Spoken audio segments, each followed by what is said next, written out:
कुलदेवी माँ जवाई जी के चरणों में शीश रखकर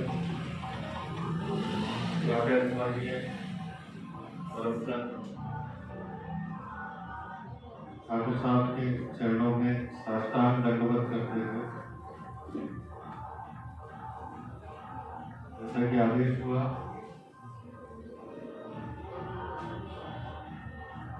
असल कबीर की भाषा में कहूँ तो सातों सागरों के पानी को स्याही बनाया जाए, दुनिया के सारे पेड़ों को यदि अगर कलम बनाया जाए और आपकी महिमा के बारे में लिखने या बोलने के लिए कहा जाए तो शब्द कम पड़े। जवाहर कला केंद्र पर एक बार जाने का मौका मिला जहां नाटक मंचन हुआ करते हैं। तो जो नाट्य मंडली नाटक मंचन किया करती है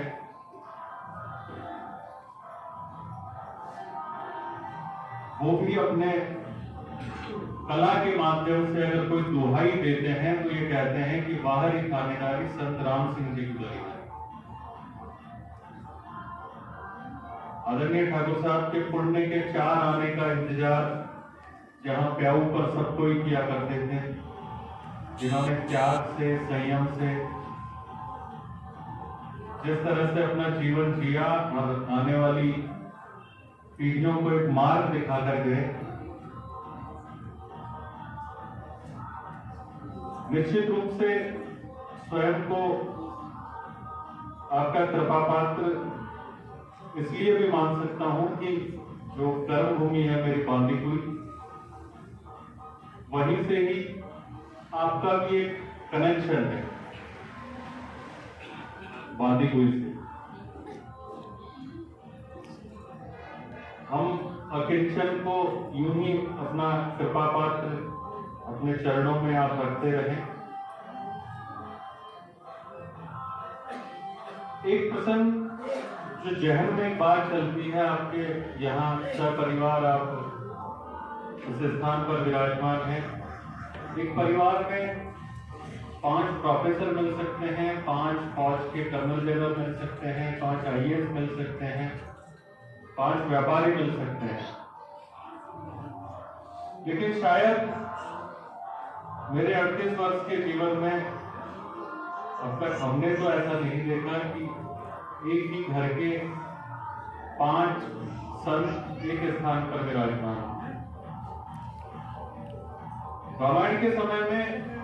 श्री राम जी के परिवार में चारों भाइयों में आपस में प्रतिस्पर्धा की, त्याग की।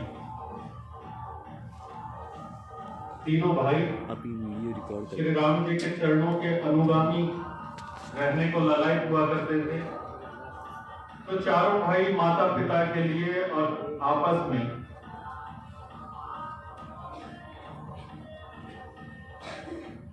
उस बात को यदि अगर यहां पर देखा जाए तो पूरा का पूरा परिवार आदरणीय ठाकुर साहब की प्रेरणा और साथ ही साथ में आदरणीय भाबूसा महाराज का, टुकरानी सा का जो लालन पालन और संस्कार दिए गए, पूरे परिवार में त्याग, समर्पण, संस्कार, भक्ति से ओतप्रोत। आपके चरणों में यही निवेदन करेंगे कि यहाँ पधारे हुए सभी भक्तों पर कृपा बनाए रखें और हम अकिंचन को यूं ही अपने चरणों का अनुगामी बनाते रहें। साधन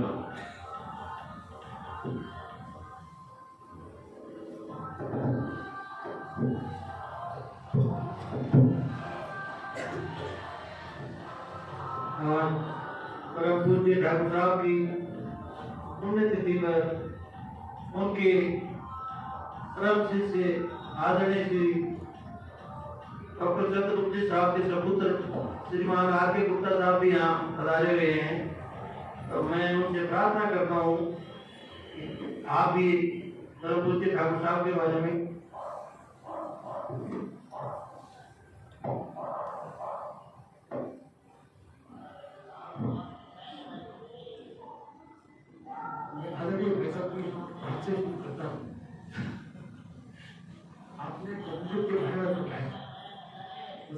वैसे तो हमारी नसीब नहीं की हमारी कोई बात कबूल फरमाने, ये तो उन्हीं की कृपा से ही संभव है। इस बार में आपके पुस्तक गाय करते थे, एक साधु का और एक पत्नी था, तो एक फकीर जो है जंगल में रहा करते थे, जो भूतिया थी, और वहाँ पे वो पांचों वक्त की नमाज पढ़ा करते थे, और इस लगन से नमाज पढ़ा करते थे कि उस किताब के ऊपर उनके